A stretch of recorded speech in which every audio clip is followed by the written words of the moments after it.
Hello!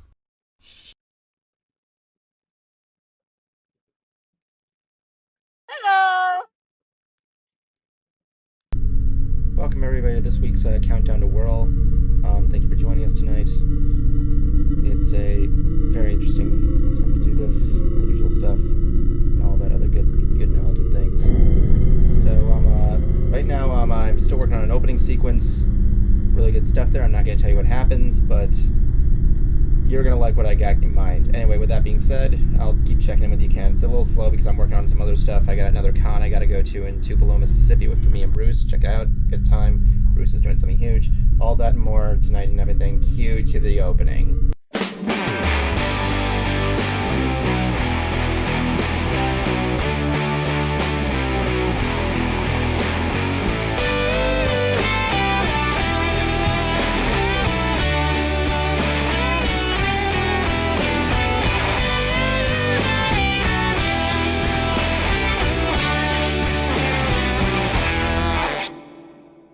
Hello!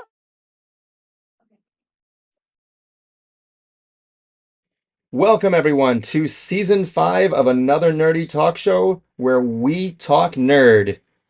Cheers to Season 5.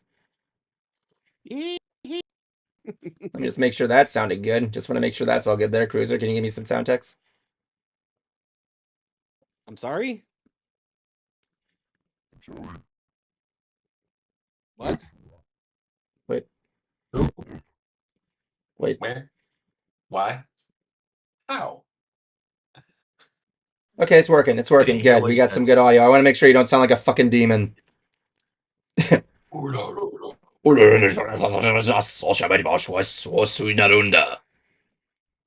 not Death Night. Anyway, I'm joined with my usual little guy here, my usual host of idiots here.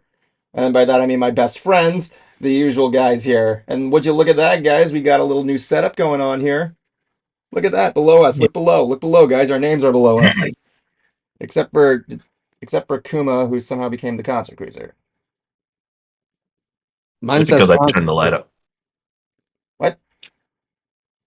Mine says Concert Cruiser. No, Means on stream. Yeah, if you look at the stream, look below, guys. Look at that. Your names are below us. See it? It's really cool stuff, huh? Yeah. Yeah, I like how Jablonski and Cruiser are looking. They don't care. Now, because this took me 3 Yeah, days. because I don't have the stream on my computer. I just have our Discord.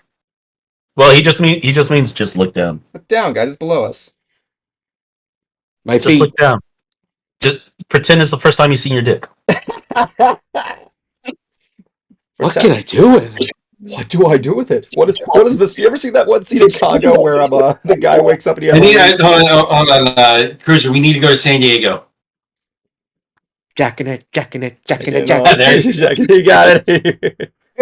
Okay, I hope we're coming in clear there. Yeah, we are. We're pretty good. Pretty good. So yeah, pretty good stuff there. I eat all that. We got a new setup here. We got some new segment intros there. I mean, the intro was kind of the same thing, but downloading all that stuff is good. But we got some new good stuff here. Anyway, let's talk about what we got to talk about tonight. Tonight, we've got trailers for Boom, Deadpool and Wolverine, Kingdom of the Planet of the Apes, Godzilla X Kong, which sounds like a ship that I kind of don't want to look up images for. The last thing I see, the only thing I don't want to see about King Kong is his King Dong. We also got the trailer for Wicked, X-Men 97. We also got some other interesting Marvel news here. We got the casting for the Fantastic Four movie that is anticipated. Really interesting casting choice, though, I'm not going to lie. And, of course, we got some stuff for Disney on their upcoming Tiana's Bayou Adventure Ride, including a first look at the animatronic and the release date. Aside from that, we got MegaCon Call Halls, Hooked on Harmonics, and a hell of a lot more tonight. With that being said, guys, how have you all been this whole year? So far, I mean, it's like crazy enough to know it's been a year so far. I mean, not me personally. Just the shit in the news has just been a whole lot fun. Like, have y'all heard of Acorn Cop? Acorn Cop? Oh, yes. I have not. Uh, Cruiser and Evan, y'all don't know? I do not. No. Oh my god. Oh god. So Let's just put it this way: there are some people in this world that do not need a badge and Yeah. a gun. and also keep in mind that this was a video that was taken back in, I think it said November of 2023. Are you kidding me? But yeah. So it's not like old or anything. Really? And Or I will I don't know. share the. I could be forgetting because it was like I was watching several videos of people talking about it, and they were making comparison videos to other ones. So I'm right here going, So damn, when was this posted? like that's good and everything. So it's I don't remember when originally it was made, but you're gonna have to look that up. So apparently, what happened? It's not that long, but the skinny of it is that a cop was making rounds. Acorn fell on his car. Mm-mm. And Not making it. No, not making his rounds. He was going to like a domestic call, wasn't it? Yeah, it was a domestic call or a threat about a domestic call because it was between a girlfriend and a boyfriend. The girlfriend called the police saying that the boyfriend threatened that he was going to come over to her place and shoot her or something like that. So unalive her, blah blah blah, for the algorithm. Yeah. So they get there in time, or they're able to find him, or they go to his place, or something like that. They pat him down. They pat him down and everything, to make sure he doesn't have any weapons. Mhm. Put the boyfriend in the back of the police cruiser, and the guy's partner is talking with the girlfriend and what they want to do, to press charges and everything. The cop that we're focusing on, though, walks around his car, or just going behind his car for whatever reason, is just you could see it in the video too. The acorn The acorn just falls. and you don't even hear it loud enough for it to make a sound on his audio, on his camera or anything. Yeah. So I'm right here going, wow, this guy was just fucking scared or something, because I shit you not, the moment it fell, he goes, shots fired. Okay. I think the best description of what he did. Remember the B movie with the lawyer and how he exaggerated. Yeah. Essentially, it was that. But no. I posted the best meme out of that whole scenario in the ants chat. But hello. Yeah, it was just because the guy he's unloading his gun and everything, just pop, pop, pop, pop, pop, and is going shots fired. And the reason why he dove, he took a dive and everything, Yeah. is going I think I've been shot. I've been shot. Oh my god. He's so paranoid. Oh yeah. Not paranoid. What they will not tell you is that earlier that day he pissed off one of the neighborhood squirrels. But no, yeah, That was what you call karma. Seriously? That's No. that's one of the stupid news that's going out. Besides the thing I said about I said the waxing event. But cool, check out the ants chat. I posted the best meme of the whole Really? out of this whole scenario. Hold on. Let me see. Apparently, let me see. One cop not afraid of some nut. Oh god.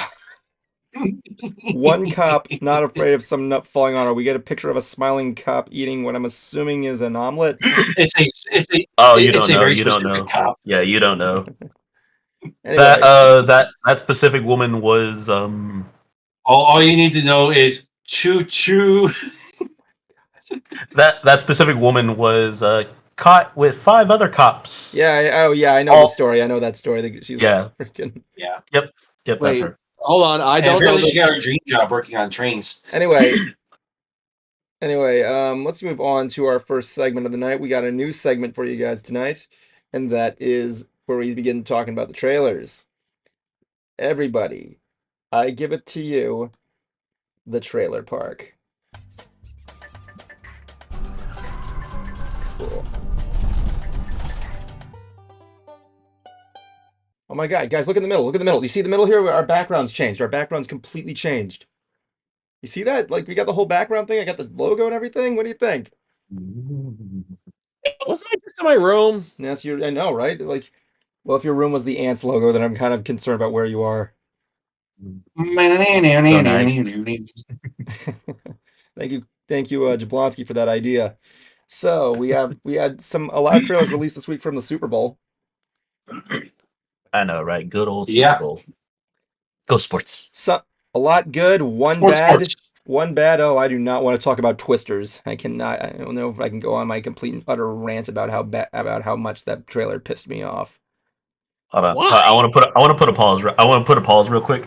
I'm trying to use a different type of mouse real quick. Like this one is for you to like use your index finger like for the trackball and everything. I got it just to try it out. Like I have a regular one right here, and I'm like I kind of due to like your hand and everything, like you already know how to use it. Yeah. This one is just kind of bullshit. I really don't like this. Like, so you ball right here. You got the click right here, and then you got the other one down here. My God, it looks like an experimental video game remote control design. I know. I thought it was pretty cool. I was like, nah, I'm not gonna use this. Until you actually tried it. No, yeah, I tried it. It was cool, but yeah, nah, I don't like it anymore. Yeah, I don't like it anymore. Gotta have Five Below. No, I got it off Amazon. So our first trailer for the night, we have Deadpool and Wolverine. Woo! About Or fucking time. or as Hugh Jackman called it, Wolverine and an asshole. Yeah, I saw that. I like how they showed the poster of the oh, I have to show you that real quick. Hold on. I was at Sci-Fi Bartow the other day, and next to Bruce's DeLorean sculpture was a 3D print shop, and a guy actually printed this out. On one side it says best friends. There was a Deadpool cosplayer walking around, right? And he had this picture of all these Wolverine heads, right, with the two like black like sides, wings, and everything. And it said, "You will not convince me that both sides of Wolverine's wings look like Batman kissing each other." Oh yeah, Yes, that's a whole thing. Yeah. Oh my God. I'm like, "Nice one, Wade." And he's like, "Yeah, thanks a lot, person without a name tag."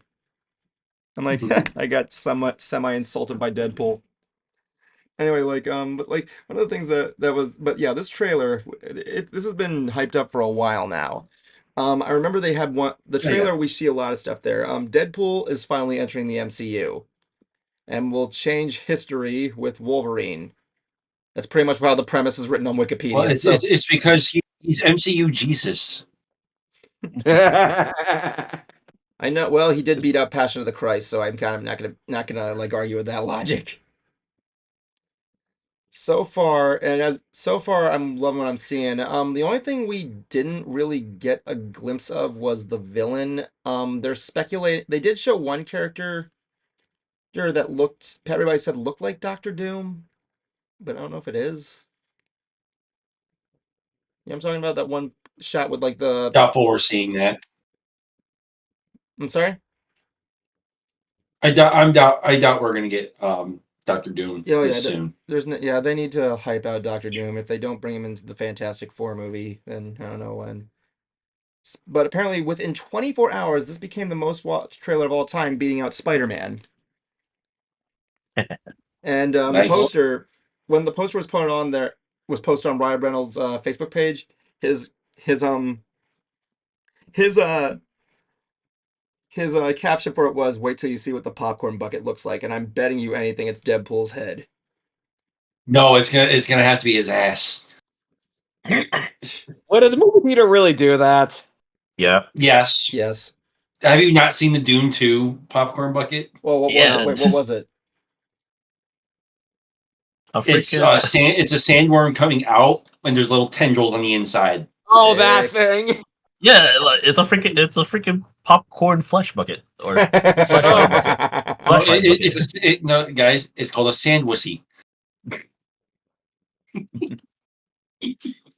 But yeah, I like what they got there. Like, essentially, Deadpool is having his birthday, I think, and like he's just out of nowhere. The guys from was it the what was the name of the organization? The TVA. The TVA from Loki just show up and they just fucking take him away. And everyone's like, "Oh, it makes no sense. Why is the TVA there?" It's like, did you not see the end of the second movie? The TVA is supposed to be Or everywhere. he's fucking around with the timelines. Again, I must emphasize Jablonski's observation. All this is happening because technically it's Loki's fault. So yeah, No, No, not really. that's what you said. no. But No. question though, do you think in this No, one, do you think they will kill Deadpool or Wolverine for good? Wolverine. I don't think they're gonna because the X-Men kill off movie is either still of a them. thing. Yeah. Well, don't forget, Elektra's voice actor is supposed to be in this as well. So the actress for Elektra is coming back. Essentially, the way it looks of it, a lot of the 20th Century Fox is coming back. So the theory was that they're doing the Deadpool Murders the Marvel Universe comic, right? It's quite possible, but at the same time, though, too, the Secret Wars comic that lies next to him in the trailer, Yeah. makes me think it's something related to that. Oh yeah. Yeah, Secret Wars is also going to be the next Avengers movie, so that might actually you might actually be right. Yeah, they're gonna have to change a lot. Keep in mind, this is also the last time Hugh Jackman's playing Wolverine, except it's probably not going to be, but you know. They said that with Logan. So yeah, I was gonna say, keep in mind he said that with Logan. Yeah, don't forget the famous part in the teaser. And that was the best. God, I love that. kind of reminds me of Hitman's Bodyguard. I get to see the second one of that movie of that. Oh yeah. I'm just kind of curious as to when they're gonna introduce him during the movie, though. Like, because I know, like in the trailer, like it's probably going to be shortly after, after the shortly after the TVA yanks him, probably because we see Patch in the trailer, and X-Men is okay. Since now I can actually say it without having to worry about spoiling anything. Yeah. Since Beast showed up in the end credits of the Marvels, the X-Men are already technically in the MCU. We're talking like the 20th Century Fox X-Men? Yeah. So all that because shit I think with they got the same guy. wait, all that destruction with Apocalypse just happened in the MCU now? No. They're goofing it with with multiverse shenanigans. Yeah, because they're still gonna bring in the characters, but they're just kind of leaving certain movies to say like those are just the events of. They're in a. So yeah, the 20th Century Fox Marvel movie, essentially everything outside of I think that's Disney Marvel. I think that's what the next phase is in the Marvel Universe, finding some way to incorporate the 20th Century Fox characters into the Marvel Universe now. And I think that's what Deadpool 3 is, but also that they are all those movies are technically MCU canon. They just happen in different multiverses. Yeah, that's what I was about to say. Like hell, the upcoming X-Men 97, that's technically now in the canon. Well, I mean, come on, they did put the Fox logo in the movie, so. In the Deadpool movie, they put the 20th Century Fox logo. Yeah, it is in the background. Yeah. Dude, I want to see. I would say maybe this is also gonna introduce us to more mutants as well too, because in the second one we were introduced to like to Fire Fist. Well, we get Pyro back, so. Oh my god. You know, when it comes to Pyro, I know how everybody likes to say he controls fire and everything, Not really. I want to say he mostly controls gas. Because he can't make his own fire. Oh yeah, that's right. Yeah. He can't make his own fire, so I specifically would think it's gas that he's controlling, and just the way he's able to he can ignite it though, right? make it. Is he able to ignite his own gas, or like? It's been a No, while. no, Excuse me. I just remember from in the movie. I forgot in the comics, but I just know, he can't really ignite his own flames. Like he doesn't have a way to. He can only control the flame. He can't create it. So if it's lit, he can still control it. It's been a while. Please somehow, excuse me. yeah. I haven't seen somehow, because that's how I like to say he's controlling the gas around it to manipulate it even more. Not specifically the flame, but the gas to make it give more oxygen and everything. Oh yeah, definitely. But yeah, if you want to check it out, it's going to be on coming out July 26th, 2024, and I'm going to say up front, we are also there. Mm-hmm. Deadpool, man. Next up, our trailer we got is for Wicked. Now, I don't know if you guys are. How familiar are you guys with the musical? Not very. Kind of. From what I understand, it's basically the story of Oz, but through the witch's eyes or the witch's perspective. Yeah, to put it simply, it's a fanfic. There's no. Also, the original. Yeah, it's like a fanfic basically, but it's one that everybody wants to be canon, but it's complicated. But essentially, what it is, wait, what do you mean wants to be canon? I thought Wicked was the actual real play before the Wizard of Oz. No, Wizard of Oz came before Wicked. In Wicked, I think I'm thinking of something else. Then. Yeah, I think you're thinking of something else. There, Wizard of Oz was a book series. Wicked was just the musical. I don't know if it was a book. So, if I remember correctly, this is essentially how the whole canon goes. Is that Oz the Great and Powerful. Mm. I'm just going by movies. Mm. Oz the Great and Powerful, Wicked, then the Wizard of Oz. No. What about Return to Oz? No.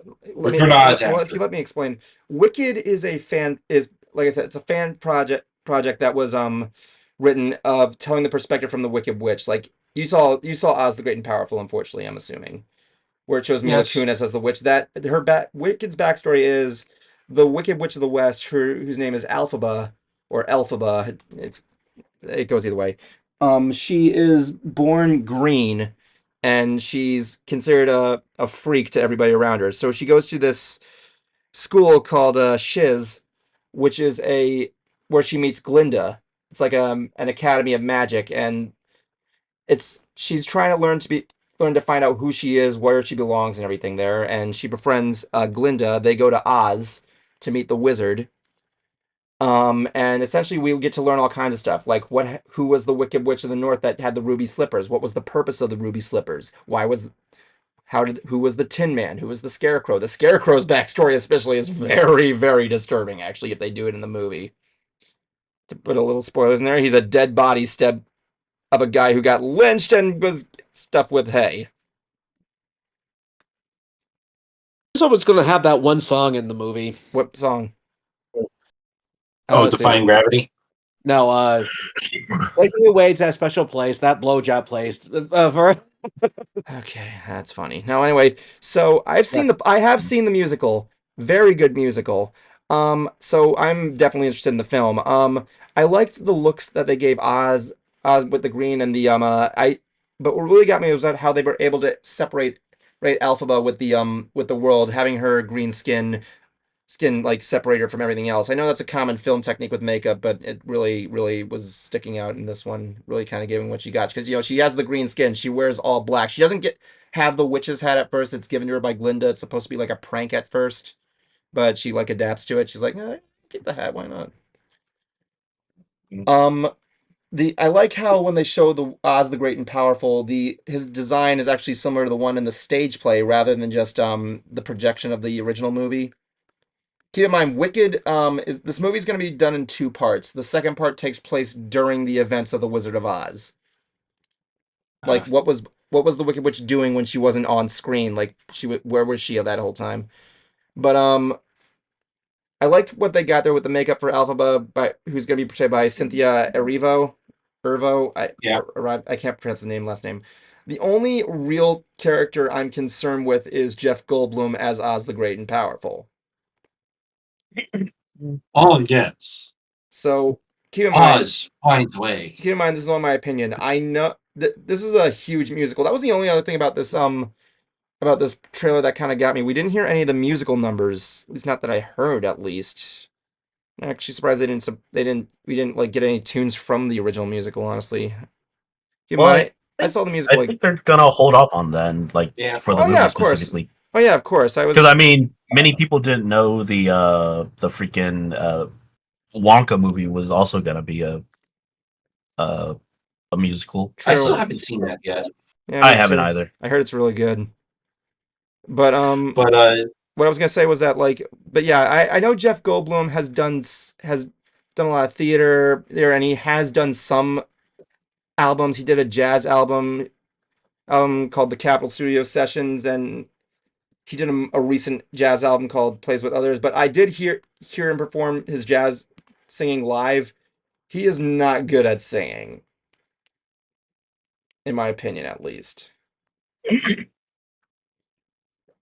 So maybe I don't know. Maybe he might surprise me. I've seen surprises before from other actors, but if some of the other people, if you want to see a decent Wicked parody, watch Jafar from Star Kid Productions. It's actually really good. Which is actually interesting. I did hear rumors that Neil Patrick Harris was going to be Oz the Great and Powerful, as well as for some reason Matthew Broderick. Thank God. I think Neil Patrick Harris would have been great. Oh yeah, definitely. But I think he was probably busy with Doctor Who. Oh yeah, definitely. I mean, Neil Patrick Harris is great at everything, but that's a different story for there. Part 1 is set to release in November 27th of 2024, and Part 2 will come next year. I mean, what did you guys think of the trailer based on what you saw? It was all right. Nothing you. I don't care for it. It's okay. It's okay. Man. Anyway, next up, Kingdom of the Planet of the Apes, or as I actually wrote down in the script here, Kingdom of the Plane to the Apes. Well substantiated. I'm a size queen. I like big dicks. And it's an explanation that is extremely well. Cruiser. Okay. Yes. What were you doing? Well, I told you about that. Okay. Okay. He's trying to defend himself. Fourth sequel to a prequel of Planet of the Apes. No doubt leading to the soon-to-be remake of the original. The premise: nearly 3,100 years of the events of War of the Planet of the Apes have passed. Ape civilizations have emerged from the oasis to which Caesar led his fellow apes, while humans have regressed into a feral, primitive state. When the ape leader Proximus Caesar perverts Caesar's teachings to enslave other clans in search of remnants of human technologies, Noah, a common chimpanzee, embarks on a harrowing journey alongside a young human named Nova to determine the future of the apes and humans alike. I'm assuming this is a different Nova. I guess. That's just a name. Well, I mean, Nova was the name of the little girl from War. That's why it's kind of like me. I guess it's just a name, yeah.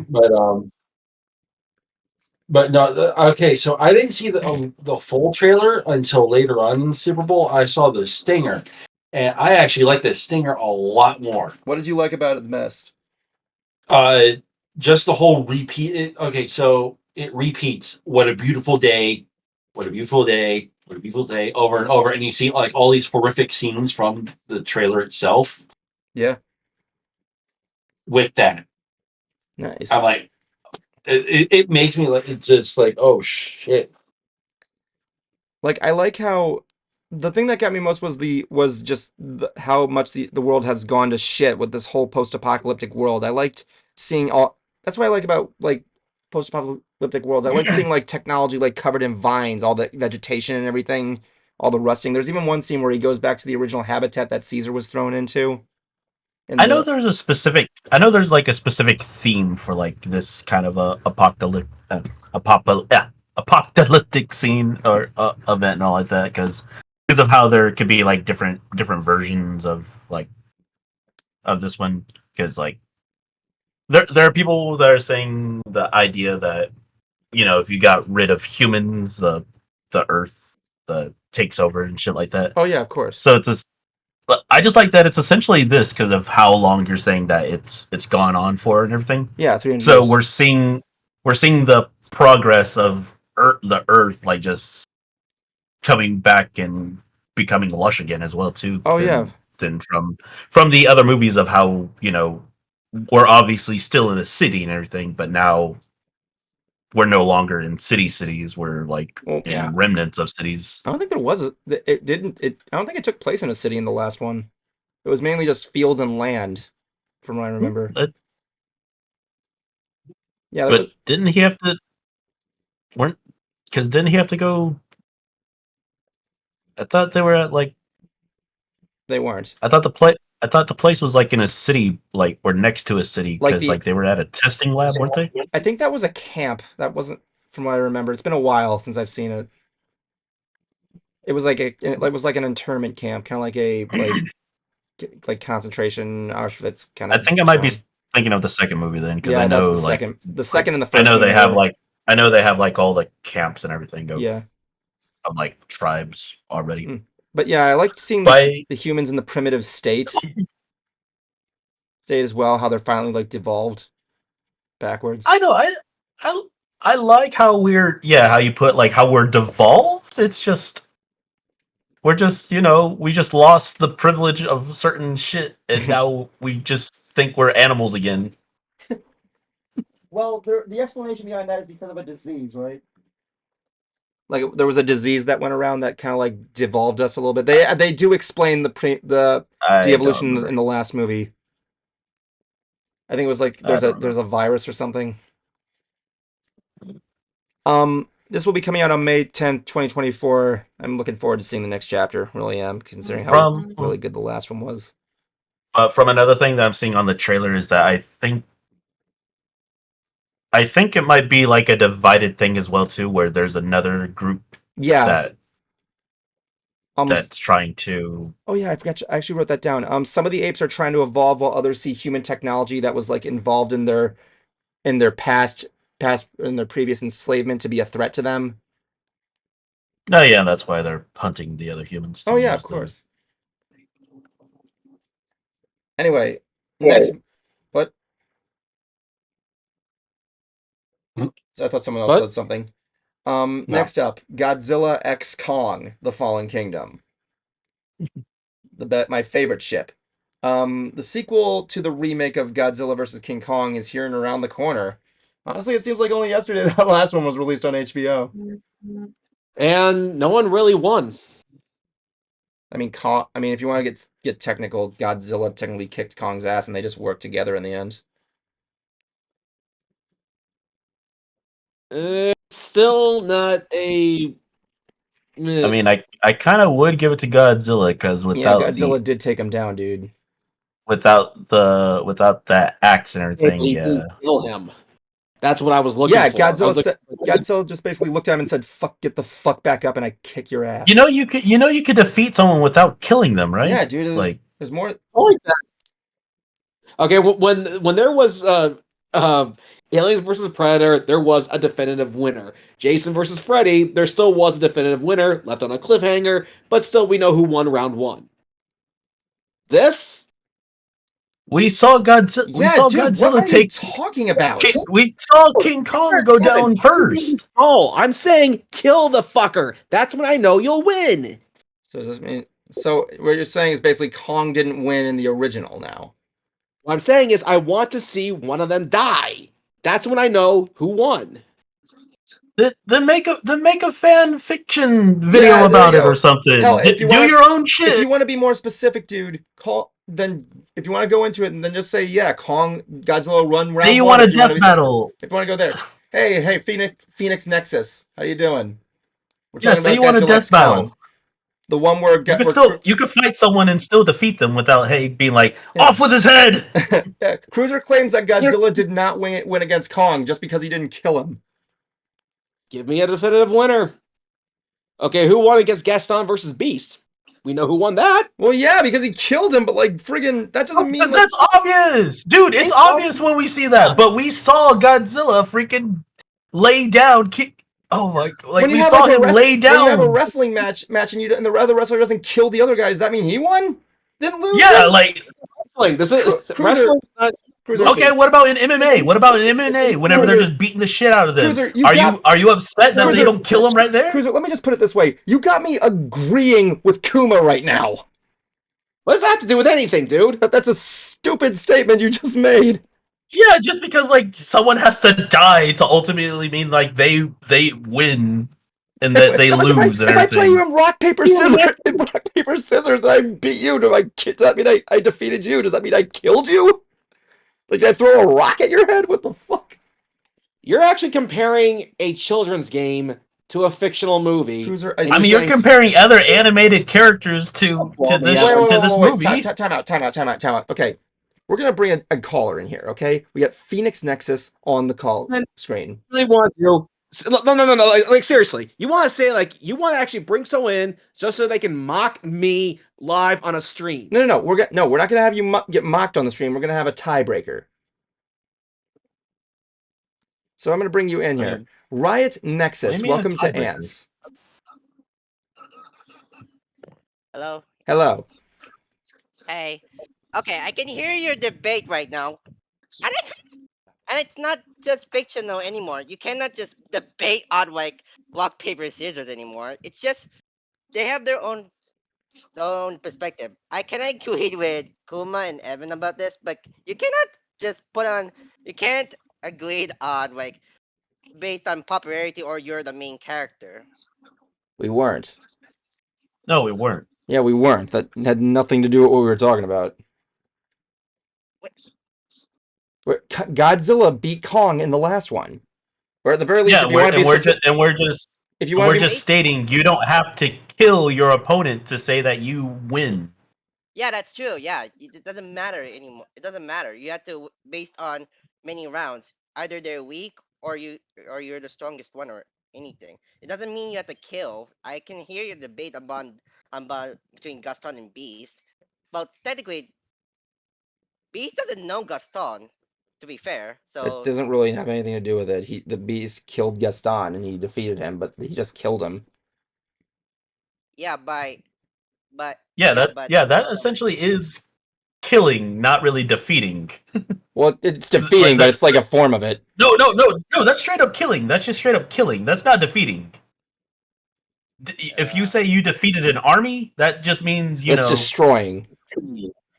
Yeah. Well, no, yeah, but that's defeating an army. You're not right here saying I killed the army. Like no one's saying they killed the army because otherwise, automatically mean killed. No, what? not really. No, it does not. Even the definition says to defeat somebody can be done in different has different meanings. Damn movie, something for entertainment. No, but you're making this about this. But no, you're making it a big deal. That did he defeat him? Did he win? Like, yeah, he won. But let's just move on here. Let's move on to the next one here. We got we're saying there was a fucking winner. We got the remake coming here. It's like I'm confused about what it was like yesterday. The humans come across a wormhole to a world inhabited by this tribe of Kongs that are a threat to the human race for some reason. So Kong has to team up with Godzilla to stop said race. In this case, it's like the enemy of my enemy is my friend kind of deal. So Kong also now has a giant robot arm. Weird, but awesome. Yeah. Wait, is this like the homage of Rick and Morty now from that episode of the Bigfoot? What? Or what? No. What are you talking about? No, the bracelet kind of the bracelet one. It has nothing to do with Rick and Morty. What are you talking about? Sorry, I'm just rambling on. So yeah, there's like this whole tribe of Kongs, and they're just and Godzilla and King Kong are just beating the shit out of each other because they're a threat to the human race for some reason. Wait, is that like the Planet of the Apes or something? We were done talking about that. Oh, sorry. I thought is it like the reference of it or no? No. Oh, okay, I see. Right. I'm gonna thank you for joining us tonight. Appreciate the Yeah, it's input. fine. I'll come back again. It's I cool. It's ran a cool, man. thing. It's cool. All right, see you guys Yeah. later. All right, peace. Yeah, kids. Anyway, but yeah, we got the whole we got the whole I think what did you think of the trailer? I kind of liked it. I kind of felt a little underwhelmed. I don't know why. I think it was just because of just it looked like a meh movie to me. What do you guys think? I want to say they're just we didn't really get that much build up to them is all, and like they're just giving them to us, like just I giving agree. us like I know there's a mentioning in the first like well not in the first Kong versus Godzilla, but in Skull Island, the Kong movie and everything, where the guy says Kong is literally just a baby still. So Hmm. I know that they were hinting that there are others and everything. So We did get to see a I baby felt Kong. like if we had no, I meant like in the movie where the Skull Island. Skull Island. Yeah, I didn't I see. keep forgetting. Please excuse me. I never got a chance to see Skull Island. I'm talking about in the trailer for the Godzilla X Kong. We did get to see it. The guy's like, "Is that a baby No, Kong?" but no. That's what I mean. Like we're told that Kong was a baby that somehow just grew bigger, but I like how he kind of looks older now in this one. Like it looks like he has like some graying hair on his side a bit. But no, yeah, seeing all these other ones, I don't know. I think that's all. It just kind of throws me off, just because we're giving them like they're just putting them or just throwing us, being like, "Hey, here's more Kongs," even though we established that this was the last one and there was no real build up Hmm. to his other family or anything like that. Yeah, I can. I think I can say that. Jablonski, what do you think? Yeah, stupid fun monster movie. Cruiser? What he said. Okay, last one we got on the list here is for X-Men 97. I'm gonna just breeze through this. This has been teased for a while now, and so if you don't know, this is the continuation of the original X-Men series. I have seen the show, but unfortunately, it's been a long while. I'm assuming Cruiser, you've seen the show, right? Mhm. As well as Jablonski and Kuma, you've seen the show. Yep. Okay, so Whenever I could, every Saturday. yeah, I have seen it. It's just been too long. I'm not that big an X-Men fan, but I know but I like but I respect it. I got the premise. This picks up from the original series of 1997 left off. The X-Men must combat dangerous foes after the loss of their leader, Professor X. Also, Magneto now runs the school as requested via X's will. We got a good majority of the cast returning, but I think what everybody else has been saying, the thing that shined most in this trailer was the animation. Mm-hmm. They tried to mimic this the style from back then with the tech of today. They did pretty good. Yeah, I think so. The animation yeah, I has think that was the whole point. the animation has the looks has that. I think it has a good balance. While not clearly like hand drawn, it has the look, shading, and coloring of the original series while having that picture quality that a modern animation would have. Mm-hmm. And then the one scene that I've been seeing everybody gush over is the one where freaking Gambit powers up his gives. claws. Oh yeah. Yeah. And then I was seeing videos are going like, how come no one's thought of this before? And then there's videos replying to the going like, because Wolverine would explode. Ah. Like I know animation wise they're doing it like that, but the way his powers work, that would kind of go through his whole skeleton though. Yeah.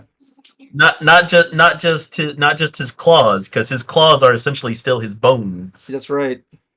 So that would essentially not just power up his claws. That's gonna freaking explode your whole body. I do like some of the shots are like Gambit riding Wolverine. The shots of the music score in the background. The music sounds amazing in this. Like it sounds like it is the original theme, but it has that like modern like remake to it. It was clearly remade from scratch, which I like. I'm glad they're not just reusing the original song. I think it's and also the animation too. I think is stylized 3D. Oh yeah, Yeah. it still has Yeah, when that. they're doing like the whole like posing, getting together look. I did see some stuff there. Like it kind of had like it does look like the original, but it also kind of has that feel of like evolution as well. I think it's like I said, I think that's just the picture Yeah. quality, honestly. I was gonna say I think that's because of Jubilee. Jubilee. Who did not Yeah, come back 'cause- to the series, actually. No, she did not. Alison Court, no, she didn't. Yeah, it's a shame. It's actually interesting because the entire original X-Men voice cast was at MegaCon. Well, most of them, at least. Yeah, I should have gotten autographs, man. If I knew this, I should. I wish I knew this was around the corner. Otherwise, I would have grabbed my opportune on that. Well, I got Let's one, see, right? I only I did get one, but I didn't have her sign anything X-Men related, but we'll save That's that for fine. the haul. That's fine. But yeah, if you want to see this, it's coming out on March 20th, not too far from now. Next up, let's go to another thing that was announced. Oh yeah, since we're done with the trailer park, I gotta take this down. About time. Please excuse me for taking a while here, guys. We had a lot of trailer stuff to talk about and a lot of stuff to catch up on, so please excuse me. Now, we got the fourth reboot of the Fantastic Four chipping away slowly. And this week, we got a cast. We got Vanessa Kirby of The Crown and Pieces of a Woman as Sue Storm, the Invisible Woman. Ebon Moss Batrak?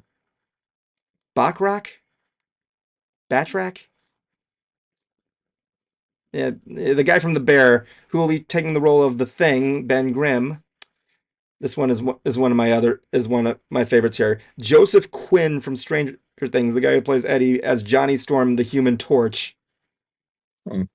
And of course, the big one, Pedro Pascal of The Mandalorian and Last of Us as Reed Richards. I'm not entirely sold on him. Yeah, I might. He didn't. I might. But yeah, this also confirms that John Krasinski's Reed Richard in the Doctor Strange movie was indeed a variant. I guess we're soon Yeah, going to be getting most likely. I'm guessing we're soon going to be getting the Council of Reeds. Eventually. Yeah. But I can yeah, see it. Pedro Pascal. I'm like, it's a good choice, but Mr. Fantastic. No, yeah, I could see him being someone else. I just don't. I would like. Like I can see it, but I can't. It's not like I mean- Fantastic Four has been a winning franchise. Yeah. I'm hoping to see what we got there. We got the guy.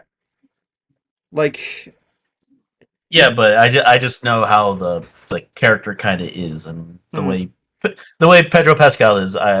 I feel like he could try to be a nice like Reed Richards character with his own spin on it, but Mm.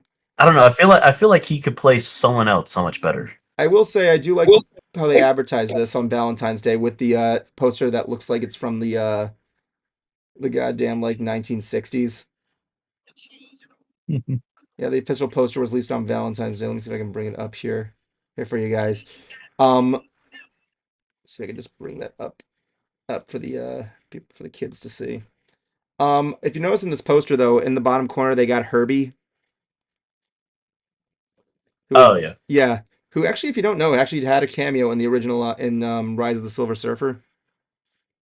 You don't know who Herbie is? He's a guy who he's a robot that was designed to seek out Galactus. So a good chance we'll probably see Galactus in this. Well, it's actually kind of interesting because he was supposed to appear in Love and Thunder. I actually found a production still that was leaked of what he was supposed to look like in Love and Thunder. Just recently while I was doing research on this. And let's just face it, so long as they don't make him into a giant fucking space anus made of smoke, I'm fine with it. I think Galactus is easily one of the villains we want to see. Really? Yeah, I wouldn't mind. I mean, he's not really like my biggest one I want to see. Except he's the literal biggest one you want to see. Because he's he's a super giant. Yeah, I guess.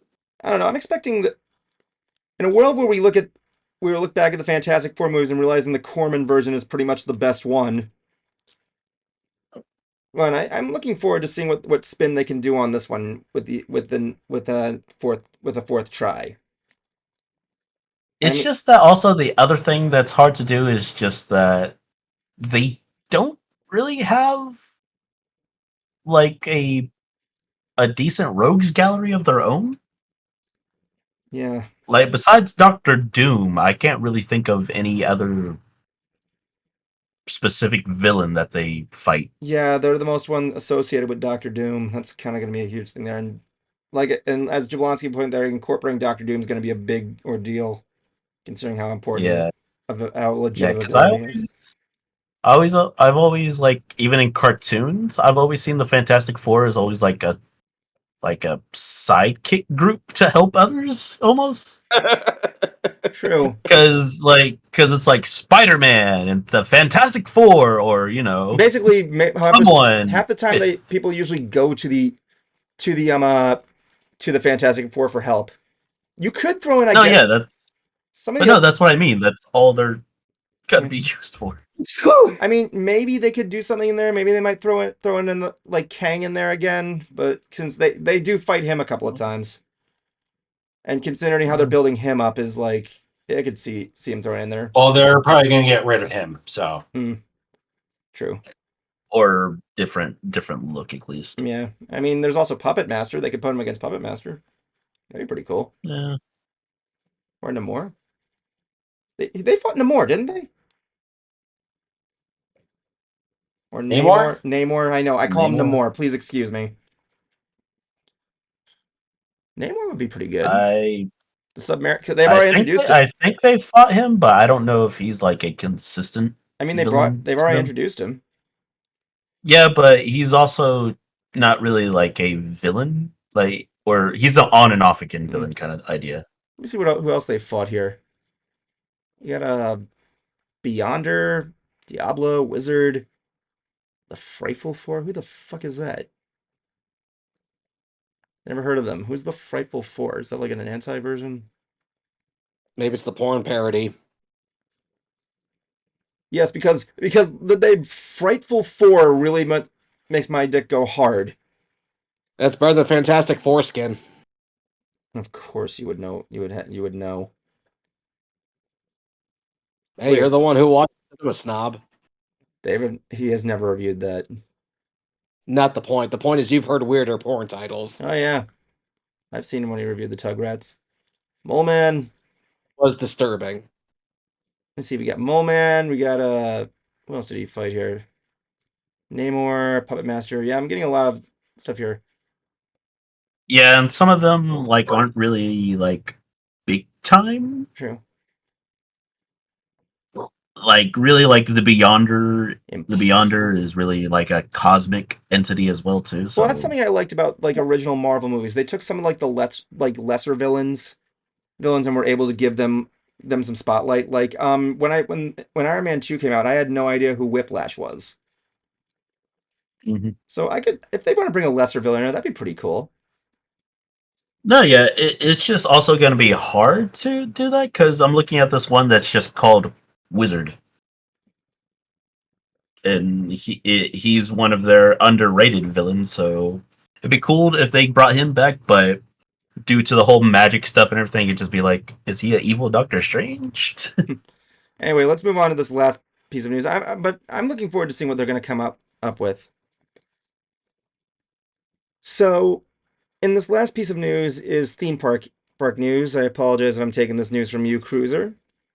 On the morning of Mardi Gras, a small announcement was made for the upcoming Princess and the Frog attraction coming to the Disney parks, which I took Cruiser to before MegaCon. And yeah, he has to try out the Tron coaster. Yeah, twice. Yeah, I know, but like when you saw, I brought him into the area where Tiana's Bayou Adventure was, and he's like, "Oh my god, that actually has a good look to it. I like that." You took a Yeah, it does. Like he likes the crown on the thing there, and I brought this up to him. They're bringing a. Why the hell have they not brought in a Tiana's restaurant in any of the parks? That's actually a good question. I mean, they're thinking if they want to make something like a New Orleans Square in like Frontierland, I would definitely include that. Tiana's place.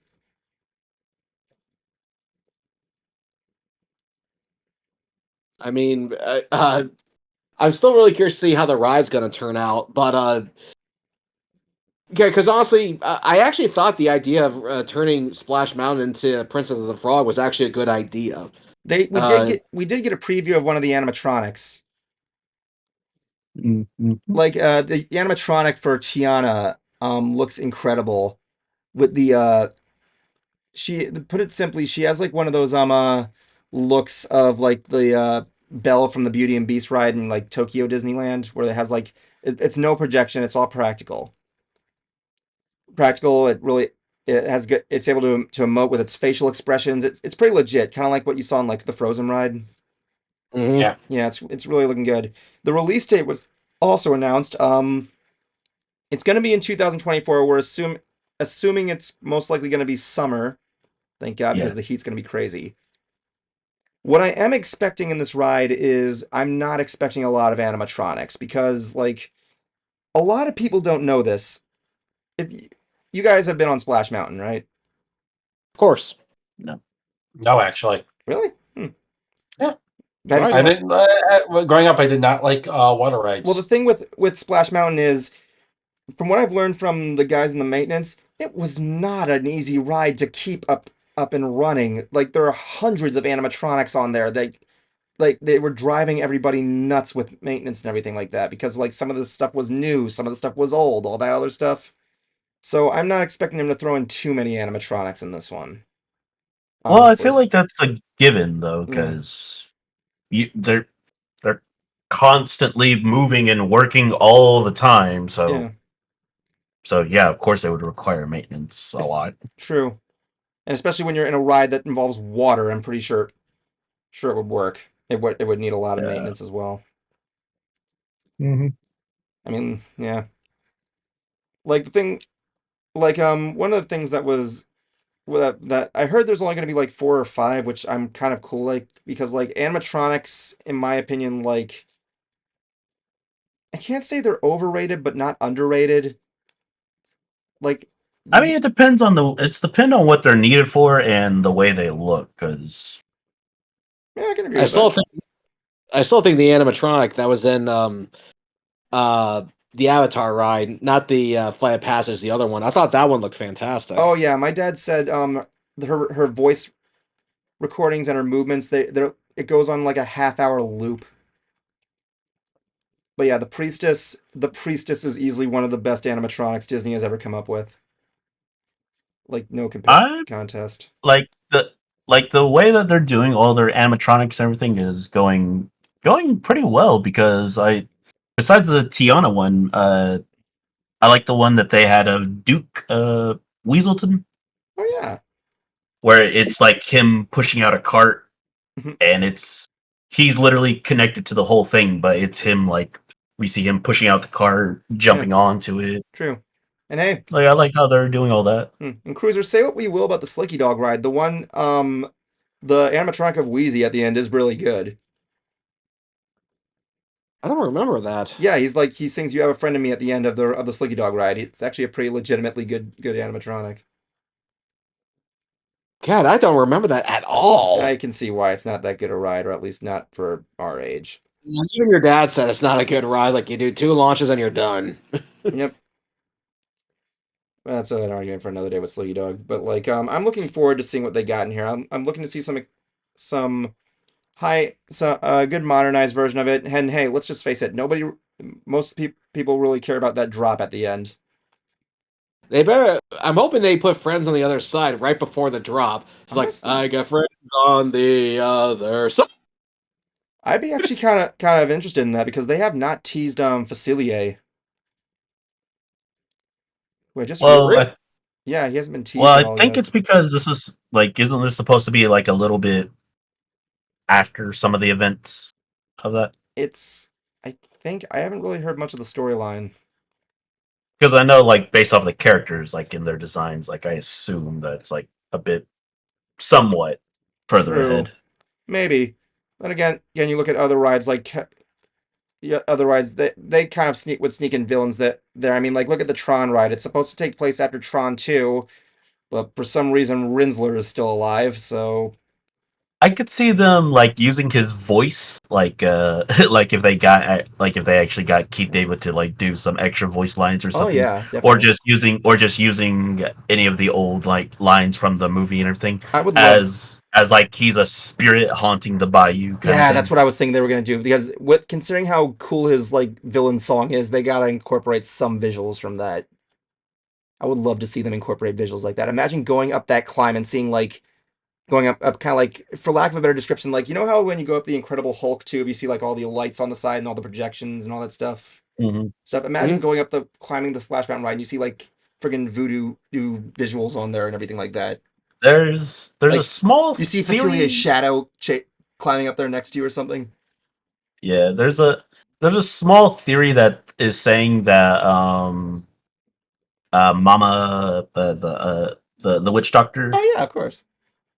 It's a small theory that says that that her and Dr. Facilier are like related. Oh, I've heard of that.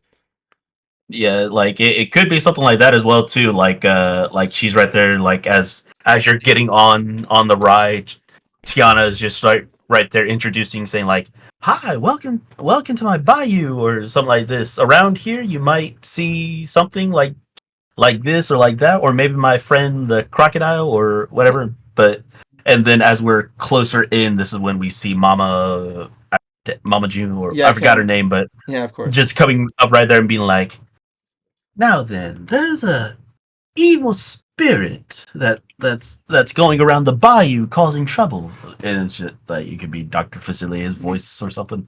Yeah.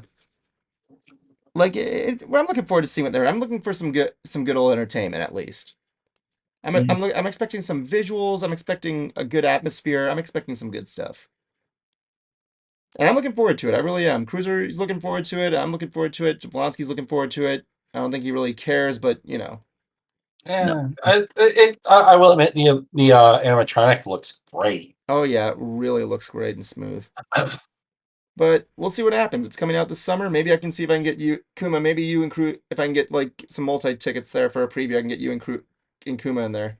Me, and Sarah. You, Cruiser, and Sarah. We'll all go and take a look.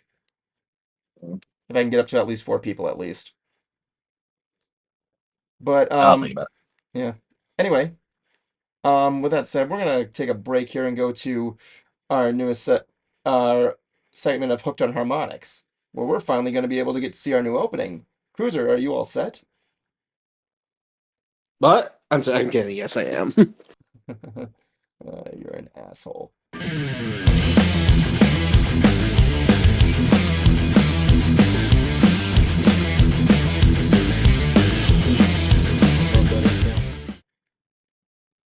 Hey, Cruiser, look, you're on the stage now. Okay, Cruiser, you go. Live. Okay, what's going on, nation? Great to be back, and I'm back here with a new band that I actually saw in concert not too long ago. Matter of fact, it was during MegaCon weekend. Lines of Loyalty. I actually saw these guys when they were on tour with Static X and Seven Dust for the Machine Killer tour, which I got some goodies from there I'll be showing with you guys. And I'd have to say their sound is like smack dab in the middle between hard rock and heavy metal. But what I liked about them was how they talked about their struggles with addiction. Okay, that's becoming a more serious topic as time's been going on. And the singer announced that he's been sober for, I think he said like 13 years. So definitely a big ups for that guy. And some people would say it's angsty, but as me, and I think it's a lot of my colleagues can tell you, angst is something that never goes away. It just evolves with you. So I would definitely recommend checking these guys out. They got 2 albums out on Spotify, and if you're looking for something that's going to have a deeper connection with you, these are the guys to check out. This is the Concert Cruiser signing off.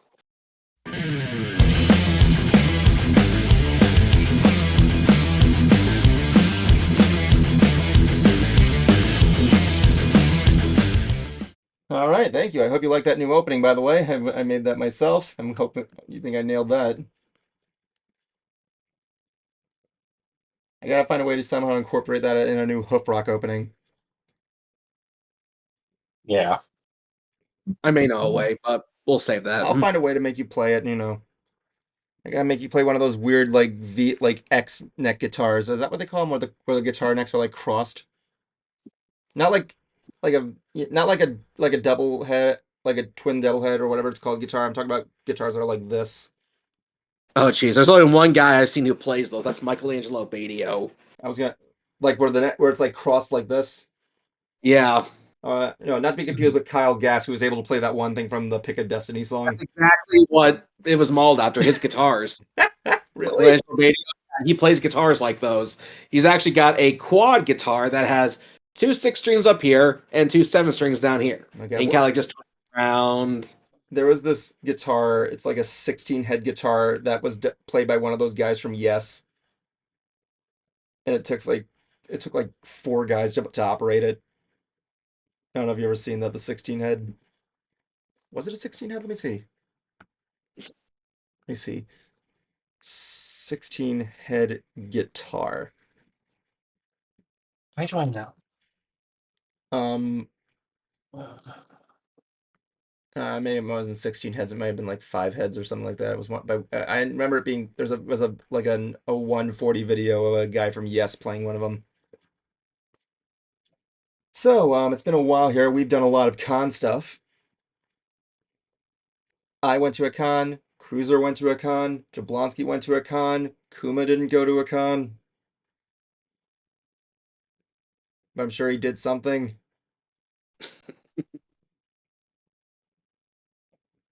What did you do, Kuma? I was not paying attention. I thought you were still going on about We something. we went we went to a lot of all 3 of us went to cons. I mean, did you do anything interesting? We don't leave you out. Yeah, when? Where? What?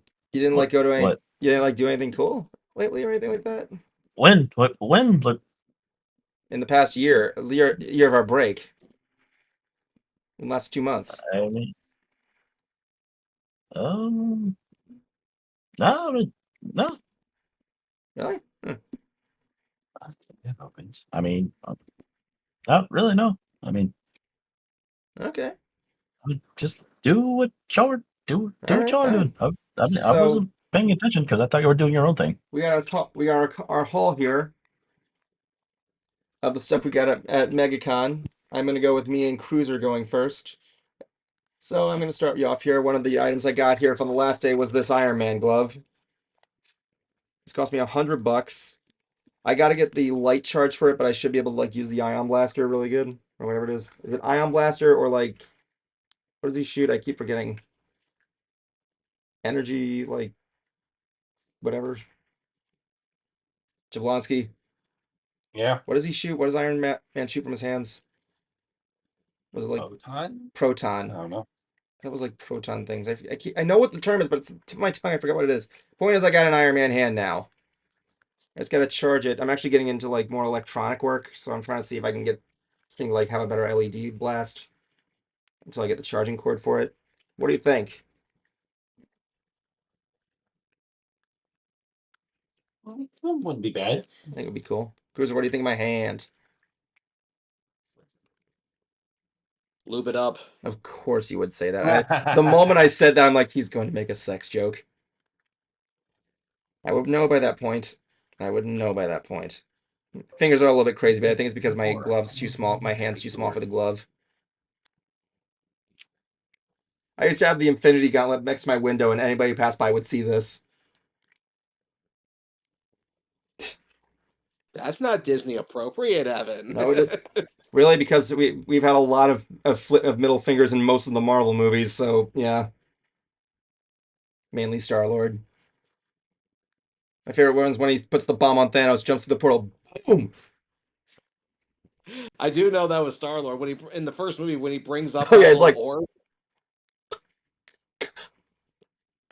But no, before that scene, like yeah, he brings up some orb and he drops it. Turns out he didn't improv that. That actually happened. But they thought it was so funny they left it in the movie. oh yeah, that was just great. Love that little mistake stuff. So yeah, along with that, I kind of got this because I also got myself a new edition, my Iron Man helmet. Definitely my favorites.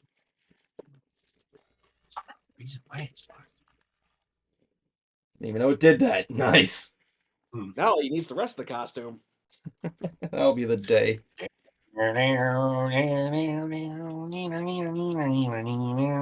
yeah, I kind of Fucking hate.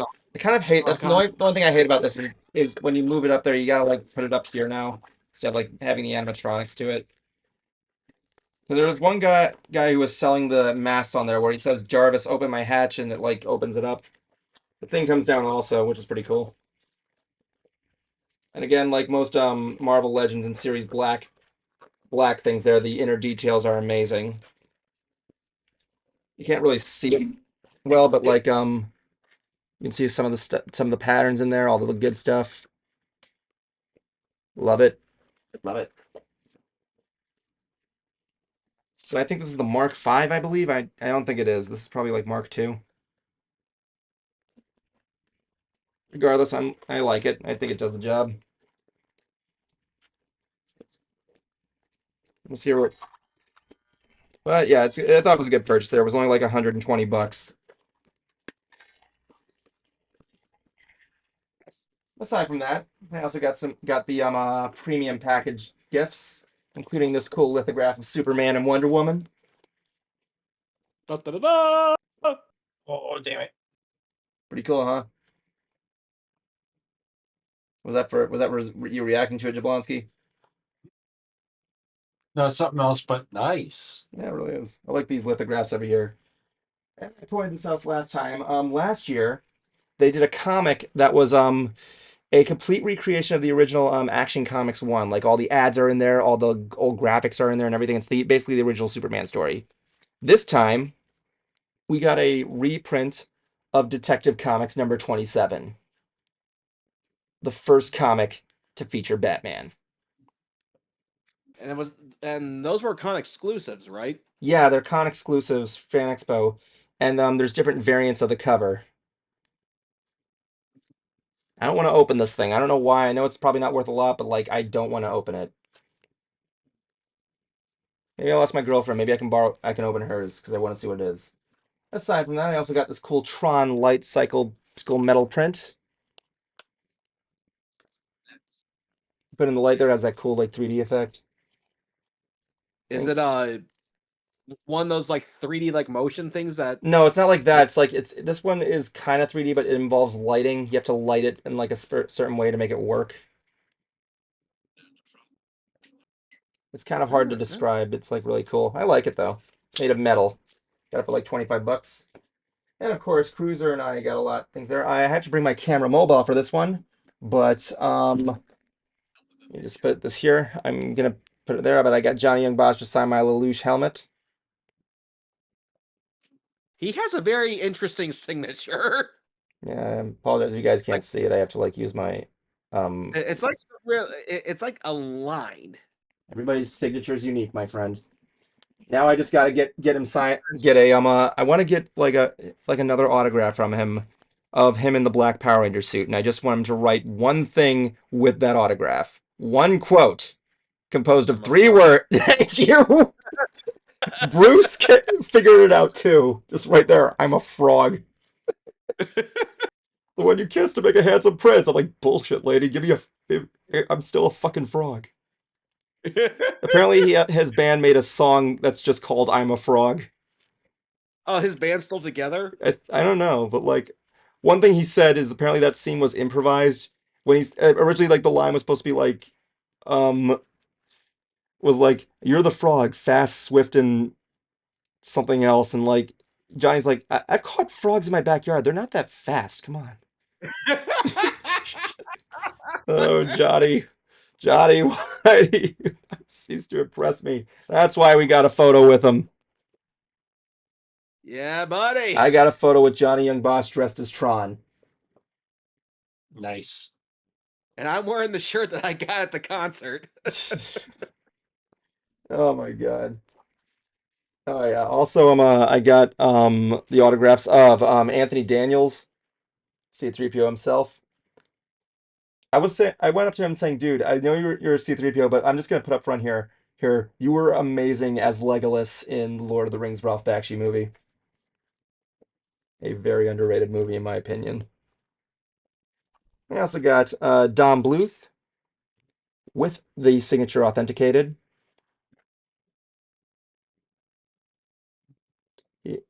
I got a funny story with Dom Bluth, actually. And lastly, Carrie Elways, who I embarrassed myself in front of when I was talking to him. How? Okay, so Saw, I thought the guys who directed Saw were from my college, Full Sail University. When it was actually the guys who like I think it was like either wrote or co-wrote Saw 2. And he's like, no, they weren't. They were in Melbourne. And I'm like, I'm sorry. No, they went to Full Sail here. He's like, I'm telling you, so they're in Melbourne. I'm like, oh my God, what if I did get this wrong? Because I know somebody, because some of the guys who did work on Saw 2 were in the Hall of Fame at Full Sail. I'm like, oh God, did I mess this up? I'm like, yeah, maybe I'm right, maybe I'm wrong. I have to look again. He's like, yeah, sure, maybe you should. I'm like, I like leave the tent. I'm like, wow, I just embarrassed myself in front of Carrie Elway. This girl next to me is laughing her ass off. I'm like, I'm gonna cherish it. Yeah, those guys were the guys who created Saw. They are from Australia. Oh yeah. I've got who the hell am I thinking of? Let me see real quick. It was Saw 2 to Full Sail.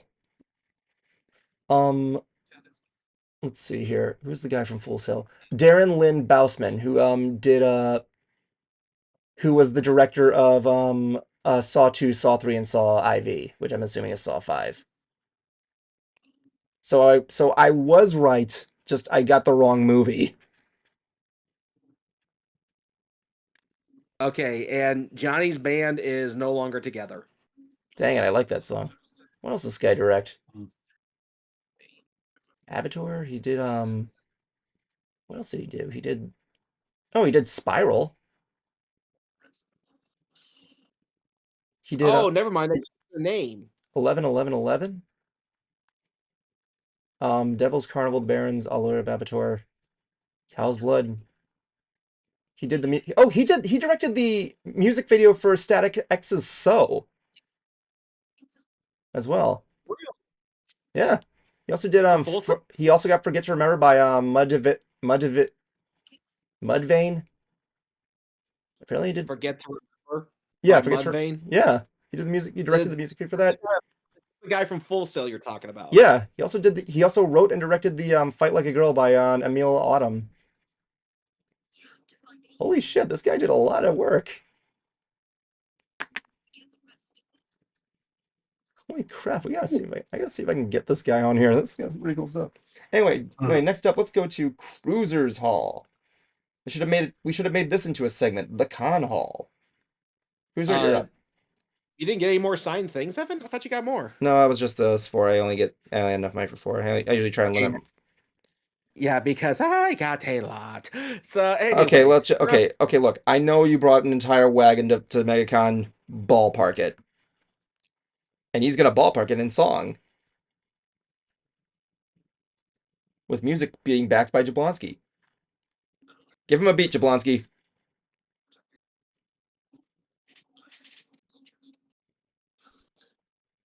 Jablonski. I got 15 things signed.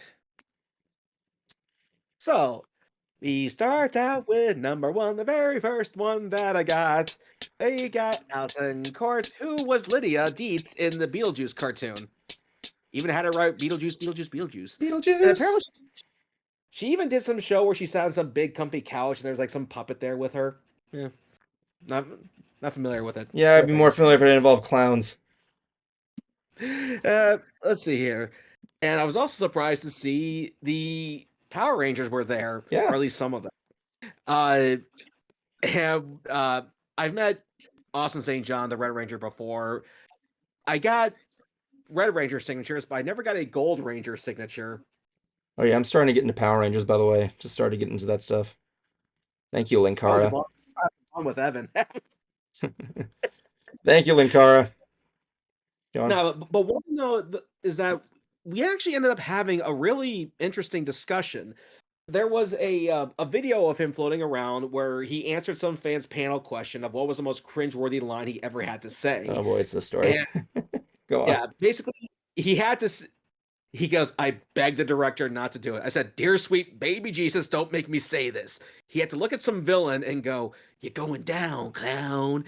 And Wait, he had to say it like Clint Eastwood? What the fuck? yeah, he goes, yeah, he actually had to say it like that. You're going And he goes, down, dear clown. God, like, let me say it with some attitude. Give me something different here. But what was funny is that not only was he saying that to an actual clown, but the clown who played that character used that clip to jumpstart his con career, where he would actually wear the exact same costume at his con appearances. And Austin was saying, "Oh God, I remember that." He remembers that video, and I told him that was me. I was the guy who asked that question. We had a good laugh, and I said, "My dumbass question jump-started this dude's con career. I think he owes me a free autograph." But then he just goes, "Why do you use those words? What do you mean? You said your dumbass question jump-started this guy's con career. The words you the words you use give people an idea of your personality. Your question wasn't dumb because, as you said, it started his con career. So why are you putting yourself down? Because you don't come off like that." And I told him it's just a way to keep my ego in check. It's just a way of telling myself, dude, you're not hot shit. Don't act like it. And he said there's a fine line between confidence and arrogance. And I went back to Brony's place. That's where I was staying, and really thought about it here because my favorite character from My Little Pony was Rainbow Dash. Now, she's an athlete. I'm not. I like her loyalty, and she's confident. And I just kept thinking about how many of my friends and colleagues don't like her, and just realized that when they said they think she's cocky and arrogant, I figured, okay, just kind of keep this to myself here. But I remember one of the guys that from the scene wants to be an actor or a voice actor, but he refuses to talk about himself, to toot his own horn, as you will, because he doesn't want to be like Rainbow Dash. Well, according to my old acting coach, you kind of have to toot your own horn here a little bit because that's how you get noticed. That's how you get work. It's how you make network connections. Mm. And so that's when it hit me. The problem wasn't the character. The problem is them.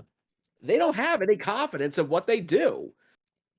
So I had a good chat with Austin about that. Like, very few performers ever want to sit down and like discuss life or philosophy, but he's an exception. He's someone I would love to do that with. And speaking of Power Rangers, one guy was not getting a lot of attention there, so I decided to get an autograph from him. Jablonski, are you familiar with that? Let me see. Maybe. It's been a long time.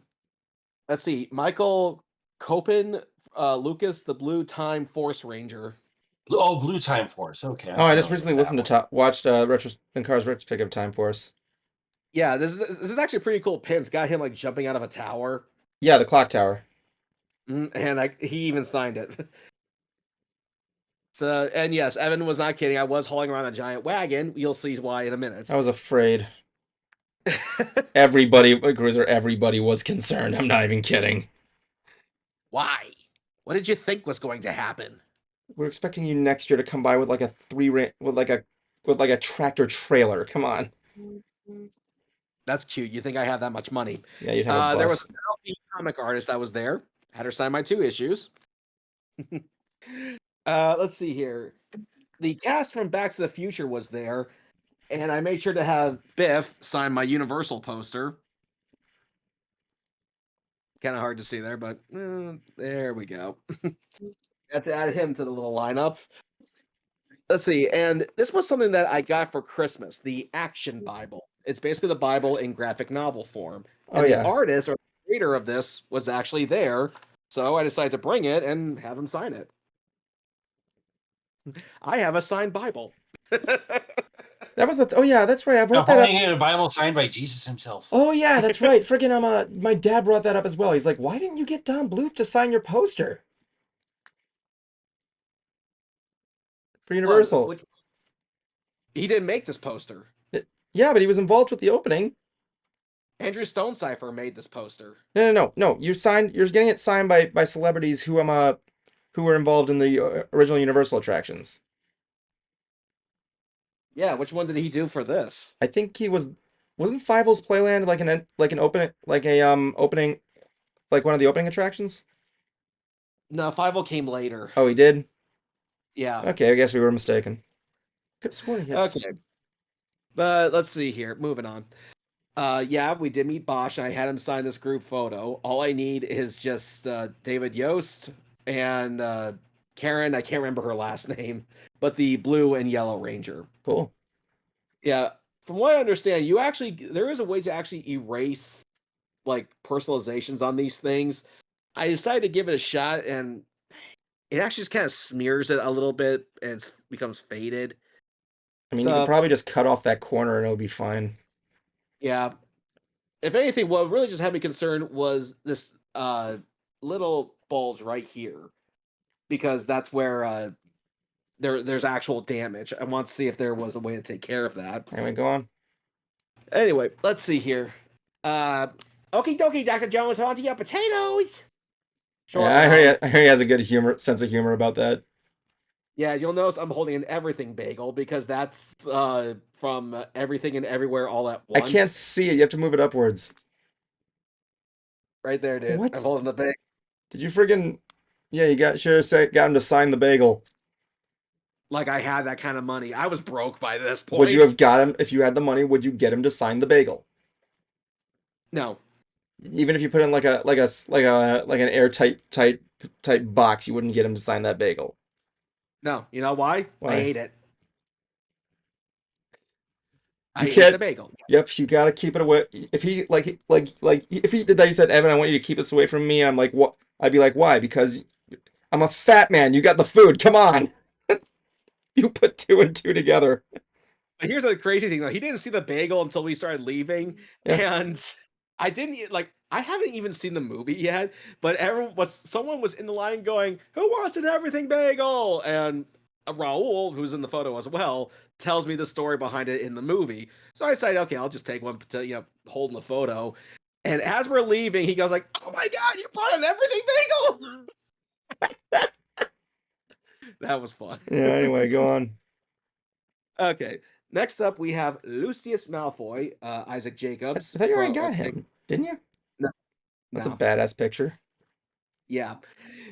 I really enjoyed talking with him because the one thing that I told him, I first asked him, does he like the Wizarding Worlds of Harry Potter? He absolutely does. He said there is one experience though over in England where you actually get to walk through the real sets though. Oh yeah, I've heard of that. Yeah. I am too broke to do that. I'll stick with Universal unless I somehow get lucky. But what I told him though, what I liked about him is his approach to his career as an actor. It's just a job. Because he was saying how many people want to become actors and performers, and that's great, but they're so caught up in the glitz and the glamour that they don't really know what they're getting into. And he says he tells me that every actor behind closed doors knows they just play dress up for a living. But if you're just watching, award shows or going to Comic Cons and don't know the actual business, you're going to be in for a rude awakening. So for him, it's just a job. And make sure I got a photo with him, and that's also Neville Longbottom. Cool. Mm-hmm. Raul was supposed to join me for this, but he did not make it for some reason. Sorry to hear that. I was a little disappointed by that. But let's see here. Try not to be too long, dude. We still got only a half hour, and Jablonski still has to show his. Okay, well, the big stuff here. I got to meet Keith David, the voice of Goliath and Dr. Falsier. Is that how you pronounce it? Facilier. Facilier. I can never pronounce it. It's like, remember facility, but Facilier. Mm-hmm. And I had 3 of these things for him to sign. Oh my god. Nice. Yep. The Gargoyles NECA collection. Nice. This is the Goliath toy that was based off the Sega game, hence the... That is so cool. It is. This is Thalog, Goliath's evil form. Thalog You had a is just Goliath. Thalog form? My god. Yeah, that was just Goliath spelled backwards. Still a cool name. And Goliath himself. Man, you really went above and beyond for this stuff. I was hauling these things around, and when Yeah. it was my turn in line, I said, "Mr. David, nice to meet you, but if you could please indulge me." Good afternoon, good evening, Goliath. And he does the character. He goes, "What can I do for you, young man?" And just kind of, and I told him the story of how I know you come from a clan of protectors. Well, so do I. My family has been very involved in public assist. What's the word? Well, warriors, I guess you could call it. Talking about my family who was in the military, my parents who were in who were in the police force, just like their friend Elisa Maza, and that I work at a hospital. And he goes, "Well, from one warrior to a healer, nice job." And then I started doing a magic trick for him. You did the pen trick, didn't you? Oh God, yeah. If He his reaction wasn't him yelling jalapeno, I'm gonna be very disappointed. You're going to be disappointed. Fuck. It was, yeah, it wasn't that. But when I went back to, but I showed him the trick, and he's flabbergasted, of course. And but as I walk away, I go, "You should see me with a deck of cards." And then the next day, Raul and his girlfriend want to get through that line, and because I'm 88, we go through the VIP line. And so we're waiting. We're like the next people in line. And some dude walks up to me and goes like, "Hey, is this the VIP line for Keith David?" Because his normal one is enormous. They had to move it. And I said, "Yeah. Okay, look.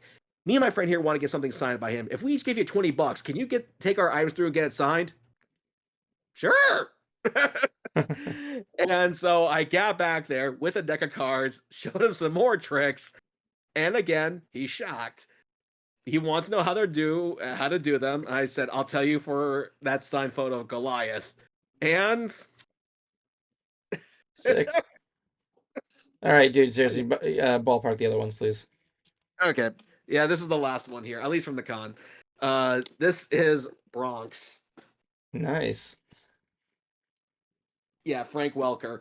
Yeah, I asked him, like, "Can you still do the sound?" And sure enough, he can. And I said, "How did they write that in the script? Because I'm pretty sure they don't know how to spell that." And they basically, what they would do is that in the script, they would write down, "Okay, Bronx in action scene," or "Bronx in, sympathetic scene," or, whatever. And he would mimic what what he would sound like. Frank Welker's a god. That's why. The guy could voice the grass and it would work. So, yeah, so can Morgan Freeman. Mm-hmm. Pretty much. He's one of those they're like voice acting gods, pretty much. Anyway, There is the okay. concert. We'll move on to Jablonski. Yeah, we have to go on Jablonski, and then I want to talk to Kuma some more. Because he's my favorite. Jablonski, go on. Okay, so First of all, where did you go? I went to a new anime convention that happened locally called Anime Sunika,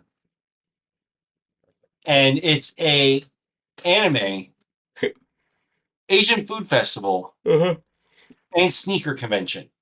Sneaker convention. Okay. I went there for the anime stuff, so I didn't get much there. I got a Gundam kit. It's because one of the hard to find ones. I have that back in my my little shelf.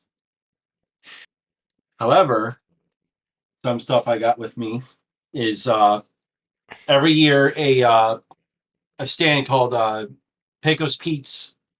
You do a whole bunch of drinks. Oh yeah, we have a whole thing. We have a For thing these here. The soda bars. for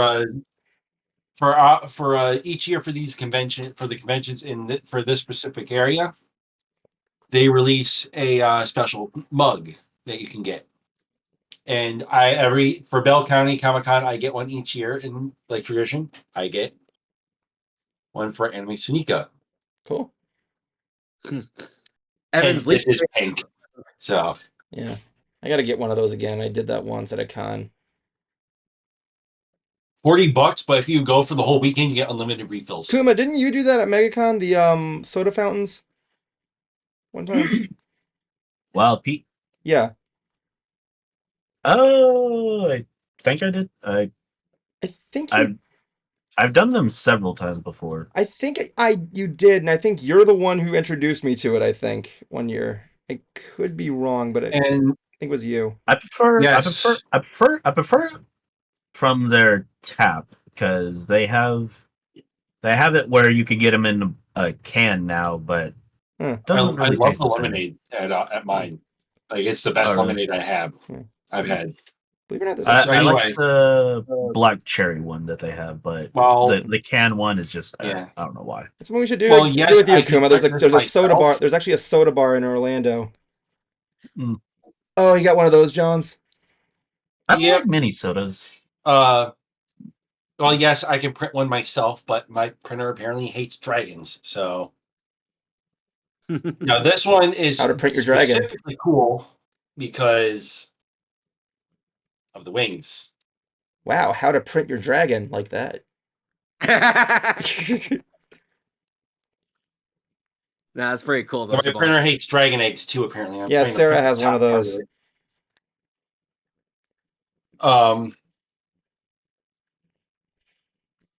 Also, a voice actress that I of an Ooh. anime that Caitlin and I are watching. Ooh, which one? Who is it?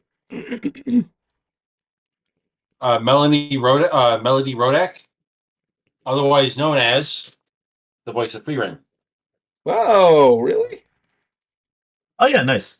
What does it say? Those My are head good. is And yes, full. I had to get that one. I didn't know what she would write on there My head is not for padding. because she would say that to the priest. I'm like, okay, that line is funny. I remember the days when me and Cruiser were playing Undertale, and at one point when we were fighting Omega Flowey, he says, "I want to pat him on the head now," as he's mercering him. Oh my god. Oh yeah, and if people actually saw what I was through the reflection of the print, yes, I am playing Baldur's Gate 3 while on stream. Nice. Nice. Don't feel too bad. I was playing another Code Recollection. Actually, no, Cruiser. I was actually going to bring that up to you. Me and Sarah are playing Undertale. She hasn't played it before, and I think after we're done the second run with the Genocide run, I'm thinking you have to go online with us one day and join us for a game of Deltarune because you haven't played it yet, This is true. and I heard it's really good, and it's free. I'm surprised Deltarune hasn't gotten as much attention though as Undertale. Oh no, it has a good fan base. It has a decent fan base. It just hasn't been coming out. It's been like progressing slowly with the next chapter. Have you played it? Not really. It's a good game. Some where I don't know if anything's been released yet, but no matter what decision you make, and it's good. What about you, Kuma? What have you been playing lately? Besides Baldur's Gate, every now and then I've been trying this. It's a recent game that came out. It's called. Well, first it was a mobile game of sorts, and then a second version of it came out. What was it called? Uh, I think the first one is just called Grand Blue Fantasy or something like that. But I don't know if I played that one. Was it like strategy? the I think it was something like that. I never played the actual mobile game or anything, so I found out about this one. It's called Grand Blue Fantasy Relink. And it's actually pretty good. I've been enjoying the story and like the characters. So it's It's it's like a sort of combination of Monster Hunter and Genshin Impact, oh really? kind of. I was Yeah. about to ask, is it like a strategy game or like strategy games have been really popular No, lately. I just can't get into them, but that's pretty cool. that's pretty sweet. I've been really having fun on it. Eh, Is there a time for me to show my concert hall? Sure, why not? Cruiser has more stuff. Don't be too long, dude. Because I also went to a concert over that weekend. Don't be too long, dude. It was the Static X Killer Machine tour thing. Again. And here, what do you mean again? That wasn't at you, that was something else online. Sorry. But anyway, I had a VIP package which got us some goodies like this cinch bag. See, of course, a classic VIP laminate. This was for the Zero package, where you actually got a chance to meet their cosplaying frontman, meet the man behind the mask, as they advertised it. There's also a signed photo on the wall. Amongst the others. Yeah, I mean, you can't. You really gotta consider switching your camera to like your mobile phone, dude, because that would have been pretty good. This keychain and this pretty epic wall flag they give you. This thing is enormous. Don't you already have a Static X wall flag? Nope. Where's that Ramstein? Oh my god, it looks like a throw rug. It's almost as tall as me. It's like that one Scott the Woz joke where he gets the loot box crate and he gets like a size shirt that's like 3XL. He's like, now I can officially say I own a blanket. Yeah, a Captain Marvel blanket. But the other cool thing though is that I actually brought a vinyl with me to get signed, and so I had this. So this was a special re-release they did of their second album, and I had it in the air during their set, waving it up and down, and they actually captured it on video. So in their Thank You Orlando video, you can see me holding this thing up. Are you serious? Yeah. Is that on YouTube? Yeah. It's on their Facebook page. Oh my god. I have to look that up. You keep talking. And when I brought this with me now keep in mind, the singer who originally appeared on this album is dead. That's why their singer is now this entity of their band. So when I brought it with me to the VIP session to have him sign it, he goes, "That's not my album. I'm not going to sign it." Well, it's an anniversary edition. He's on the bonus tracks. And I go, "You're on the bonus tracks? Fair enough." And he signs it. But the other cool thing, though, is that I actually know a friend of theirs named Ro Coley, and they always sit us down for the Q&A, and I go, before we start, I actually have something I want to show you guys. So I pull out my phone, and they're wondering like, what's this? I press play, they hear the voice and go, no. I show them the video, and they all lost it. It's like, oh my god, it's Ro! Guys, it's our old pal Ro Coley! How do you know Ro? Oh my god, I'm looking at the video on X and it's like freaking, I can see it. It's just like, it's like 23 seconds in. Mm-hmm. Hold on, I'm gonna put this in the group chat messenger for you guys who want to see it. Go ahead. If you guys want to say it, just look up Static X Thank You Orlando. It'll be a 34-second video. Cruiser is like 34 minutes, and you can see his wristbands and him holding up the video. I mean, the vinyl. It's like 24 seconds in. And for this Q&A, the guy took off his mask, revealing his identity. We weren't allowed to record or take photos of it. But it is who everyone said it was. It was Edsel Dope from the band Dope. And he said he just has no interest in being the face of this band because their original frontman, Wayne Static, was so iconic in the scene. Be it his voice, his hair, the way this guy looked. So they created an entity to represent him during these final 2 Static X albums that featured him. And because he has no interest in being he doesn't want the band to be seen as Static Dope or Static 2.0. He wants people to think Static X. It definitely doesn't want to be known as Static Shock. Yeah. So when you're dealing with a herd mentality, yeah, you kind of have to think a little bit differently. And I told him I think the reason why so many people love the last 2 albums and really got behind you is because it was something that we needed. I mean, their singer just died because he mixed a prescription drug with alcohol. Something you should never do, people. Never mix up drugs and alcohol. Any kind. Yeah, and his wife was being a bit of a Yoko Ono and really caused a wedge within the band. I mean, he told us some stories, and it was just ugly to hear. And I told him that because of these albums and you know, being Zero, we got to say goodbye to Wayne. And when he said, "Thanks, I appreciate that."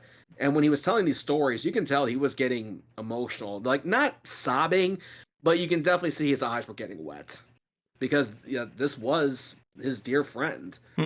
and the fact that his own family has been so supportive throughout this whole thing, like the guy's dad, came up and gave him a hug, and he hugged like a good solid minute there because he felt like he was hugging his son. When his sister saw him perform in that costume, she was bawling because it felt like her brother was back. And for every critic to call this a cash grab, like, you have no idea how much that pisses them off. Yeah. So it was needless to say, a great concert, a great experience. Obviously, not enough time to tell you all the stories, but I did a con and concert in one weekend. That's actually kind of interesting because I don't know if you guys remember this, but one year, I think it was like 2011, Disney tried to experiment with something in their parks. Now, when New Year's Eve hit for 2012, I think it was 2012 because that was like my first semester in college. Disney released a commercial saying, "For one day only, one day, we're going to keep the park open for 24 hours." They did that? Yeah, it was called One More Disney Day. And my family and I wanted to go, so we went. And it is something I will never do again. Look, the Magic Kingdom is great, but come on. You just can't do it. But I'm going to give praise to my dad, who went to see Flogging Molly and then came back to the parks. And that was him when he was at the age where he was still able to mosh. So thank you, Dad. Nice work. That is epic. My dad's an epic man. He actually went to Sci-Fi Bartow, by the way. Oh, this past one you were just at? Yeah, he was there. What do you think of it? He thought my dad loved it. He loved every bit of it. He said, "Look, you go to a lot of cons where there's people everywhere. There's cosplayers and there's everybody all over the place. This one, it's a big community. It's a community coming together just to have fun at a block party, moms, families, everybody. This isn't a con. This is just like a block party." And he wants to come, is looking forward to next year. And he got to meet Kat, the girl that I'm actually surprised did not bode well with Cruiser. Say what? Kat was there. The girl that I'm actually kind of surprised you didn't click with. I don't recall, dude. Kat, she was the girl with the cane. At MegaCon? MegaCon and Sci-Fi Bartow. I don't remember this interaction. Yeah, you talked to her. We gave her a new name, the Anti-Sarah. Why? Because she looks like Sarah, but she's like more gloomier. And you thought I was gonna hit it off with her? Yeah, you guys were actually close. Last time you saw each other, you were close to hitting it off. It's actually kind of sad because she was actually she couldn't stay long because she had an infection in her mouth with her wisdom teeth where the nerve was exposed, so she had to leave. Oh, Sarah? No, Kat. Yeah, because I know Sarah, you were pushing around a wheelchair and she didn't appreciate the announcement. Well, that was her messing around. She was okay with it. I guess the next person to bring to Sci-Fi Bartow next year would be Kuma. You have to go next year. It's Sci-Fi Bartow is like it's in downtown Bartow. They have a free block party for one day where you just go there and you celebrate sci-fi shit. Bruce spends Oh yeah, I think I know of it. Yeah. Yeah, have you ever been to it? No, I think one of my roommates has told me about it. You should go next year, man. We like to bring someone new every year. Bruce Ven's there every year, and hey, it's free. They have it That's all. cool. They have it all. Beer, partying, music. Cons. Weed. I think maybe. They got food. They got costumes. It's like a the best way I can describe it is like a mom and pop con. And hey, the mayor of Bartow declared the 17th officially Sci-Fi Bartow Day. So yeah, 11 years of work. Sci-Fi Sean really outdid himself. Like it was supposed to rain all day that day, but it only rained until the end of the day. God spared Sci-Fi Bartow till the end of the day. As hard as I can, Captain. So I learned that this glove has a little hatch up here. You have to pull out to put it on there, like this. So I'm expecting to put this on like this, and like put this down here, and then I'm like Buzz Lightyear to Star Command. That was funny. Oh my god! I wish this thing had a more extensive arm. Honestly, I would totally love to do every episode of Ants with just like this whole arm, like completely like cyberpunked.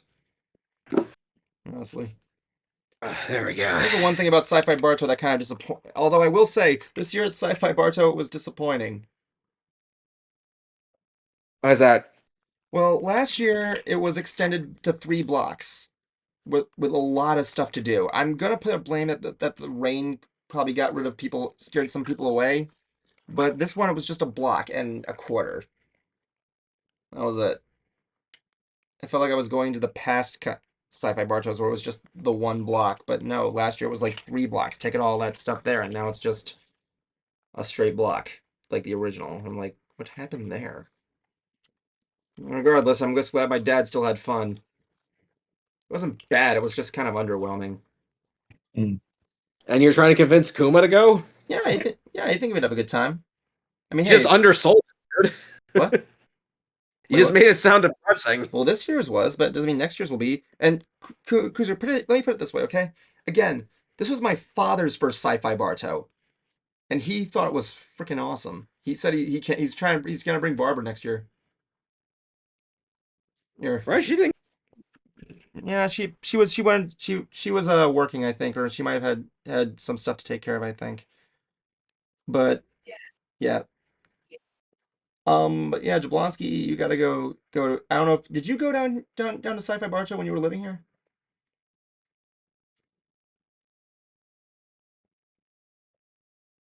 Don't think he can hear us. Jablonski?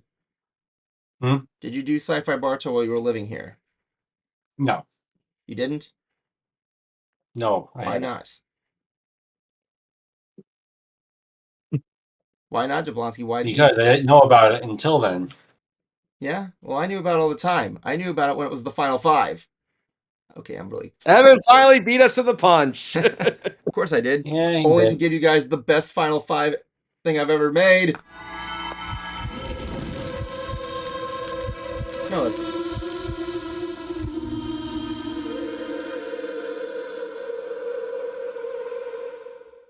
Thank you. I love that stuff I do there. I don't know how I wish I could show. I gotta show like a behind the scenes video of me working that because I did videotape myself making it. Oh my gosh! So welcome to the Final 5, everybody. The thing where we have Final 5 fun and fuck in that order. Fun and fuck. Okay. Final 5 fun and fuck. That's what we do.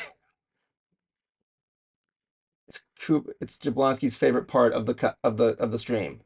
But tonight we're gonna have a good time, and this time we're gonna start off with Kuma. Yeah. As soon as I get mine there, Kuma the Sleepy. Your time begins now. Yay. Oh, well, I'm actually kind of preparing and getting stuff ready for whenever I'm gonna go on my trip to Japan next month. Yeah, we gotta contact Robert about that. Sorry. And besides that, nothing much. I've just been playing video games a lot. Yeah, really nothing. Besides, like the Grand Blue Fantasy Relink. I swear I hate games with such like long ass types. Besides that, I've been playing Elden Ring again. And yeah, with the new Baldur's Gate patch that came out, that's been a lot of fun too. I just got out of the capital, so You can now kiss at any point you want. That's what You everybody think. wanted. That's what everybody wants. All right. Is that all you got? Yep. Okay. Yeah, that's all. Okay, cool. Next up, I'm going to give it to the Concert Cruiser because I love the way he is sitting right now. Your time begins now. Well, I actually have been working on a video for Brony. I've been editing together his King Samba Ruins Mayor Fair video. I'm also happy to report that the book I've been working on is up to 62,000 words. Very proud of that. Yay. And I'm also working on a Hoof Rock video that doesn't actually have to do with pony. It looks like a bit different. But on a more serious note, I've also started... Oh, and I've also been playing another Code Recollection. I actually played this when I was a kid, when it came out in 2005 for the DS. Really nice seeing the HD upgrade. But anyway, on a more serious note, I've also started counseling for nutrition. Still going to the gym, don't get me wrong. I can definitely feel the definition growing, but that's only so much of the fitness and health journey. Diet is a very big part of it. 3, So 2, 1. see how this. You lose. Okay, okay. Thank you very much for playing, Mister. We'll see you next time on the Price is Right. Jablonski, you're up now. Your time begins now. I never really been doing much. School, work, wedding planning, all that fun shit.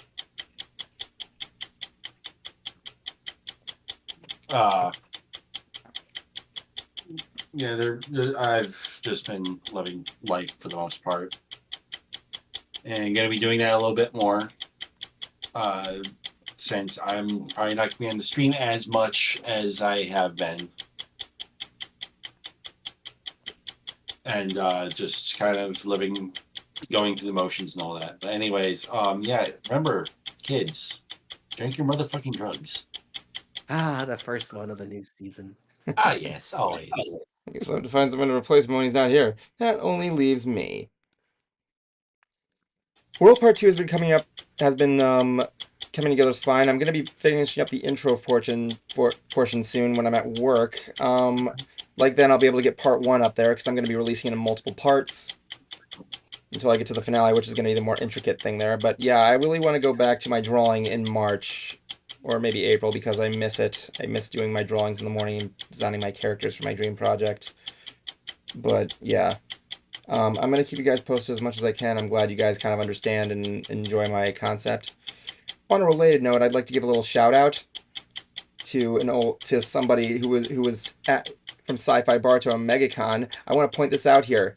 Chroma, if you're watching this, I didn't get my flag stolen. It's still in my hands right now. You didn't get it. I won. You can fuck off. Unless you somehow find a way to get me in Tupelo, I still have the card. You're not going to get it from me. Thank you. And with that said, that's going to be our final five for the first final five of the year. And I want to thank you for joining us on our first thing of our 5th season, which means we're now going to end this with Kuma's quote of the week. And lo and behold, there is now a new Kuma quote. I mean, a new Kuma. I'm just going to roll it. Have a good night. I love Kuma's quote of the week one.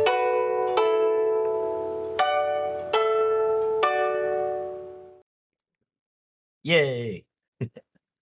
The quote of the week comes from one of my very, very special favorite ladies. May she rest in peace. The awesome, late, great Betty White. From her role as Rose from Golden Girls. I always loved her. Always loved her comedic timing. But yeah, the quote goes, My mother always used to say, the older you get, the better you get. Unless you're a banana. Yeah. And yep, we'll leave it off from there. And yep, from everyone here at Ants, good night. Hey, remember, the Justice League just didn't want us using our nightlight. That's why they kicked us out. Peace. And credits rolling cut. Good show, It's guys. the end of the show, so don't blow it. It's the end of the show, so don't blow it. It's the end of the show, so don't blow it. I was End expecting, it right. I was expecting you to say, and remember. Good night. Just leave it My there. life is a bacon-wrapped hell on earth. My life is a bacon-wrapped hell on earth.